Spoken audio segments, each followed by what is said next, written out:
De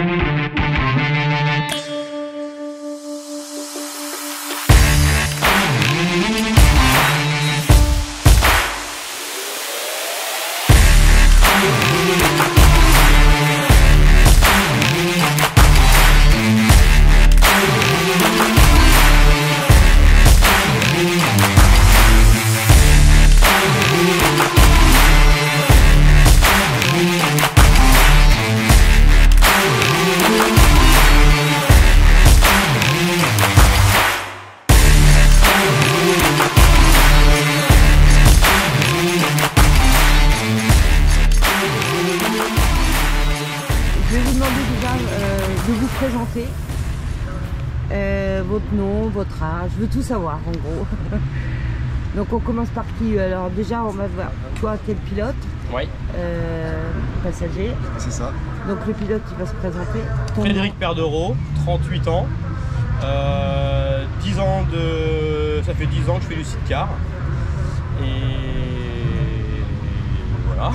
C'est déjà pas mal. Et toi? Et moi Baptiste Salé, je fais du sidecar depuis 2 ans maintenant. Et puis bah ouais, tout se passe bien, tout roule, on s'amuse bien. Voilà. Et le sidecar, tu l'as connu comment? Je l'ai connu parce que je suis né dedans, mon oncle faisait du sidecar avant. C'était qui ton nom? Benoît Girard.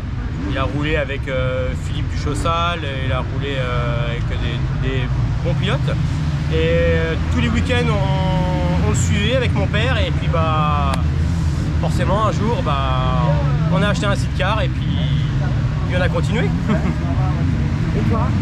Moi toujours passionné par le sidecar depuis tout petit. Et puis bah un jour j'ai eu l'occasion de monter dans un sidecar et puis bah à bien s'entraîner etc. On a réussi à faire quelque chose et puis maintenant on est bien en place. Et t'as commencé le sidecar avec Frédéric directement? Ouais, directement avec Frédéric. Je n'avais jamais fait avant. Bah, Vous vous connaissiez avant ou... De vue, ouais. Je connais plus son petit frère qui est copain avec mon grand frère. Et puis bah toujours en discuter etc. Au bout d'un moment ça s'est fait comme ça. Fred cherchait un passager, j'y suis allé et puis bah on s'est entraîné dur pendant tout l'hiver, le premier hiver. Puis bah après ça c'était parti pour la saison. Et puis bah du coup maintenant ça continue. C'était quand même un coup de poker. Ouais, mais ça a marché finalement. Ça a pas été Je possible. me suis retrouvé bah, en 2023, 2022. Oui, c'est ça. Fin de saison 2023. Oui, 2023, mon passager m'avait dit qu'il arrêtait. Donc j'ai commencé à chercher un passager et j'avais pas réellement trouvé ce que je voulais. Et puis Baptiste via mon frère m'a envoyé un message et j'ai dit bah pourquoi pas, faut qu'on essaye. Surtout qu'en plus il habite à 5 km de la maison, donc pour s'entraîner c'est vrai que c'est l'idéal. Et bon, on a commencé le premier entraînement à la remise des trophées à Saint-Sebondin. C'était vraiment la première fois où il montait dans le panier. Et puis bah on a dit banco, on va essayer.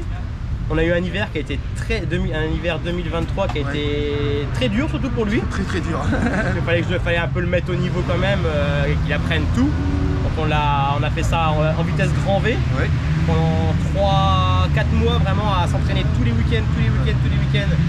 Avec de la boue, de la neige, de la grêle, du gel, glace, on a tout fait. Et puis bon, on est arrivé à la première épreuve du TGO 2024 où on fait deuxième ou troisième. Donc ouais, c'était pas prévu, hein. On pensait pas être aussi bien. Et bon, on a fait 3 et puis après bah voilà, la motivation était là, donc on a continué. Et le sidecar, quand on vient un équipage, il faut que ça fasse l'équipage, faut qu'il fasse un. Ah ouais.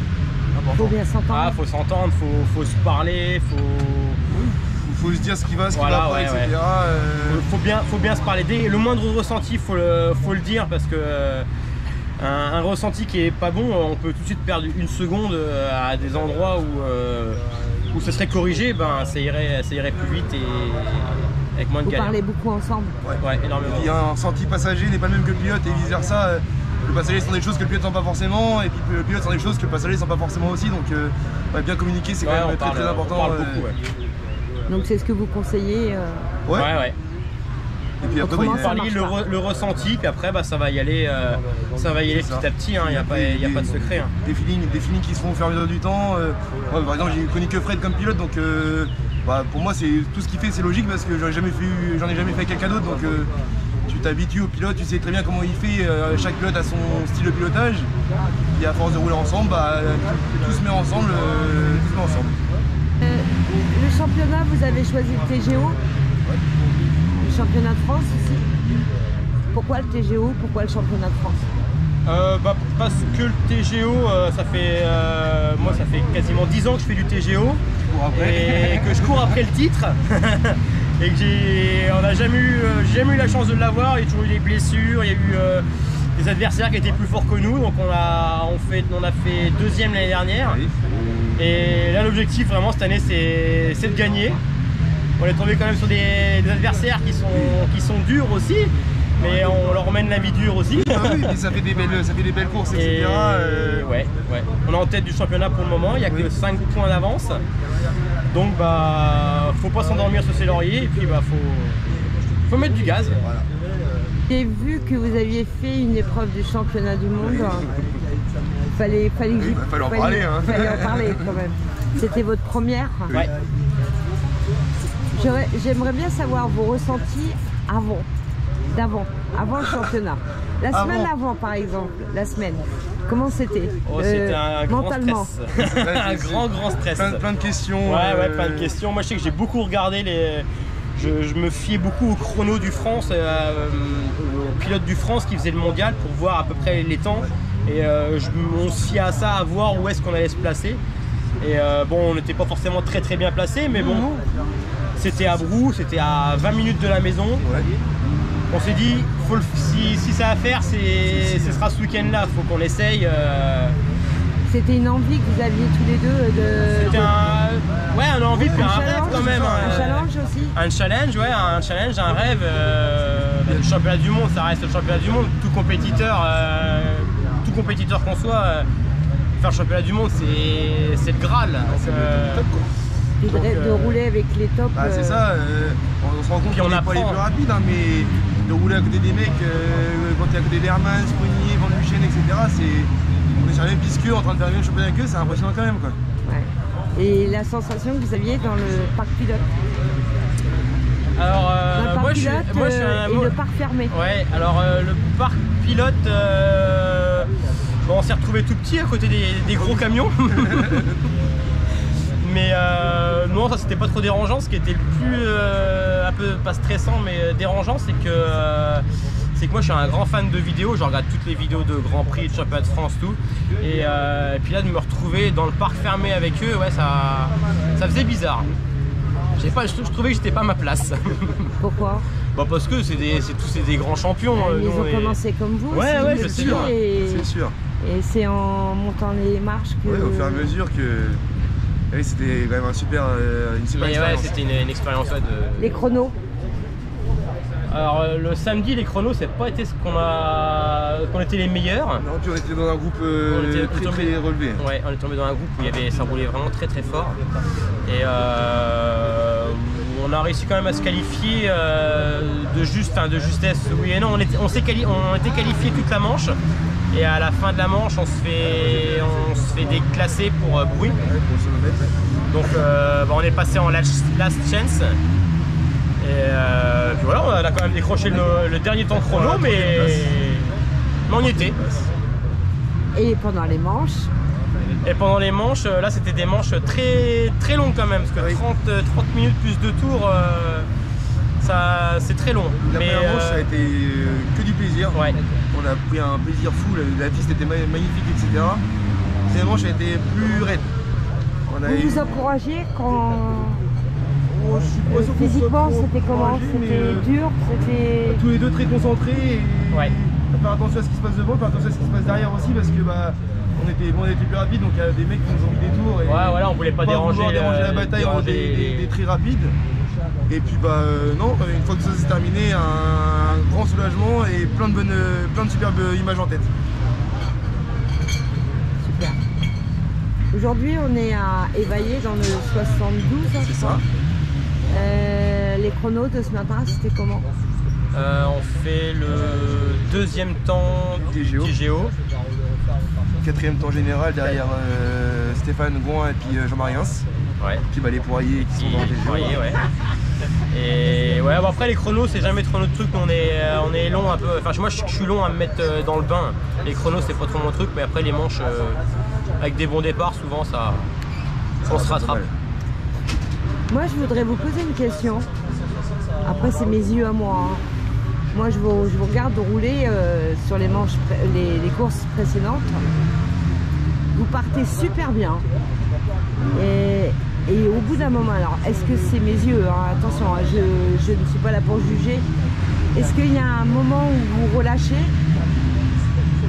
Ou est-ce que c'est toujours la même cadence pour vous? Ou est-ce que vous relâchez? Parce que, bon, je vois les équipages, on peut dire le nom, les petits poiriers. Ethan et Mathias. Au bout d'un moment, plaf. Alors je me dis, qu'est-ce qui se passe? Je pense que... Est-ce que c'est le stress, c'est la fatigue, c'est le manque de sport, je pense, tout simplement. Nous, on fait un peu plus physique. Ils sont plus physiques que nous. Ouais, puis je pense qu'ils doivent faire du sport quand même un petit peu la semaine pour s'entretenir.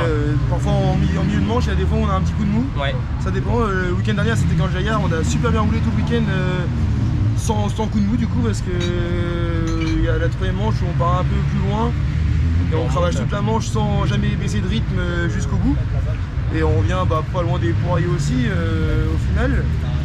Après, vous lâchez pas, hein, pas dans certaines, certaines conditions, il y a un petit coup de mou au milieu de manche. Souvent, on l'a à peu près en même temps. Souvent, c'est moi souvent qui ai un coup de mou. Et puis après, ça revient au fur et à mesure, mais c'est vraiment un milieu de manche, un coup de mou, et puis après, ça repart. Après, vous dites le manque de physique. Je suppose que vous bossez tous les deux. Ouais. On a les enfants, palier, on a tout ça. Palier, travail, sidecar, famille. Et puis tous les à côté. Moi personnellement, ils mangent sidecar, ils vivent sidecar, je leur impose un peu ça. Parce que Mais tu travailles dans quoi sans... Moi je suis mécanicien agricole. D'accord. Déjà il y a le travail. Ouais, il y a le travail. Je suppose. Ouais. Et c'est le temps le dimanche soir quand on rentre, le lundi il faut préparer le sidecar, lundi, mardi, des fois le mercredi. Les semaines sont courtes donc. Donc finalement le physique il passe dans le sidecar quoi. Bah ouais, le physique on le fait le dimanche quand on roule. Voilà. Et toi mécanicien agricole aussi du coup. Pas dans la même entreprise mais même boulot. Et puis oui, la semaine, il y a tout, il y a la famille, il y a tous les à côté aussi. Et bon, étant donné que tu n'habites pas très loin, peut-être que vous donnez la main. Quand il a besoin d'un coup de main, oui. Ouais, non, j'évite de le déranger, il fait déjà son petit boulot à côté, c'est lui qui s'occupe de l'association, il cherche les partenaires, il les trouve, donc c'est donnant-donnant. Moi je fais la mécanique, il s'occupe de l'intendance et... C'est déjà bien. Ouais, c'est équilibré, équilibré. Après, n'en fait plus parce que la mécanique prend plus de temps quand même, mais chacun fait sa partie quoi. Sinon, vous avez de l'aide autour de vous qui participe le jour des courses, par exemple Ton père, surtout. Mon père, qui est là pour toute l'intendance. Il est mécanicien, conducteur, cuisinier, nettoyeur. Il fait tout. Ouais. Puis, dès qu'il y a, moi, il y a mes frères qui viennent de temps en temps. Tout le monde donne toujours un coup de main dès qu'il y a du monde sur le camp. Et vos familles vous suivent? Voilà. Vos familles moi, oui. Moi, un petit peu moins. Ma compagne elle travaille dans le milieu médical, donc le dimanche, elle bosse. Voilà, il n'y a pas de jour de congé pour les malades. Ouais. donc dès qu'elle peut venir, elle vient, mais sinon, moi je me retrouve tout seul souvent. Oui. Moi aussi, elle est venue, mais là ça va être pareil, parce qu'elle travaille aussi dans le milieu médical, donc ça va être à peu près la même chose. Les week-ends de garde, etc., ce sera tout seul, et puis c'est comme ça. Est-ce que vous avez quelque chose à me dire? Vous avez envie de dire, passer un message? Ce que vous faites déjà pour le sidecar, c'est super. Non, mais pas moi. Si, parce qu'il faut le dire quand même. Avant que vous soyez là, les résumés de course, et chaque équipage fait son petit résumé. Il n'y avait pas forcément de vidéos, pas forcément de suivi non plus. Alors que là, vous faites découvrir les équipages. Pascal fait des vidéos qui postent tous les week-ends, enfin toutes les semaines sur YouTube, etc. Donc c'est quand même génial de pouvoir avoir la visibilité comme ça. Sinon, à part ça, un message. Faites du sidecar. Ouais. Et puis qui veut faut dire. Il y a personne de... Si par exemple deux jeunes viennent là en disant j'ai envie de faire du sidecar, qu'est-ce que vous leur conseillerez? Bah tu montes. Ouais, c'est ça. Ouais, il y a des journées de remise de championnat, de remise de récompense pendant le TGO. C'est une journée où tout le monde peut un peu essayer ça fait un peu une initiation, moi c'est comme ça que j'ai commencé. Et ouais, un mec qui vient, il demande et puis il y aura forcément quelqu'un pour l'emmener sans être débile, en roulant tranquillement, juste pour lui montrer comment ça se passe quoi. Et après, à eux de voir s'ils veulent continuer l'expérience ou pas, mais non, commencer en TGO c'est assez facile, tout le monde sera bien accueilli. Là, les 166 c'est les nouveaux, il y a toujours un mec pour donner un coup de main, pour donner un conseil. Donc non, c'est vraiment plutôt familial. C'est la force du TGO. Ouais. C'est une famille, c'est une grande famille. L'année prochaine Et ben, l'année prochaine, on ne sait pas trop parce que vu qu'on est dans les 10 ou 15 de France par rapport au règlement du TGO, l'année prochaine, normalement, on ne devrait pas pouvoir faire le TGO, donc on va voir. Vous ferez du mondial à la place. C'est pas le budget, là il va falloir trouver des sponsors là. Mais ouais, bah, ça reste toujours un peu dans les tuyaux, hein, les grands prix de France, oui, pas loin, même limitrophes, pourquoi pas. Et peut-être tout le championnat de France l'année prochaine, parce que là on va pas aller à Rozoy. Ouais. Vous n'allez pas à Rozoy? Non, il y a le boulot, il y a un peu tout, puis c'est pas réellement c'est pas l'objectif le France. L'objectif c'est vraiment d'avoir le titre du TGO. Le France, on va dire, c'est un gros entraînement tous les week-ends qui nous fait du bien. Oui. Et je pense que l'année prochaine, ouais, on va plus se focaliser sur le France et performer au mieux qu'on pourra. Eh bien, je vous remercie à tous les deux. Bah, merci à vous. Je vous souhaite plein de bonnes choses. Et pourquoi pas un titre? On espère, on va se battre pour. C'est tout le mal que je vous souhaite. Merci beaucoup. Titre. Merci. Bon courage. Maintenant. Bonjour, je suis le fils de Monsieur Perderet, qui est mon père. Et je voulais dire à la caméra que j'étais assez fière de lui, ça aurait pu être mieux, mais c'était déjà pas mal. Baptiste et mon père ont fait déjà beaucoup d'efforts, alors je suis quand même fière. Ah. Et t'as vu, ils ont fait une belle course. Hein. Ouais, c'est vrai. Même leur dommage la première manche où ils crèvent. Ouais, c'est sûr. Hein? Même moi que t'es assez déçu. Ouais. Mais bon, la semaine prochaine, ça sera mieux. Oui. Ah, bah oui. Allez, merci. Comment c'est ton prénom? Oui. Pardon. Louis, bon bah d'accord. Il faut se dire, abonnez-vous à la chaîne. Abonnez-vous à la chaîne. Ben oui.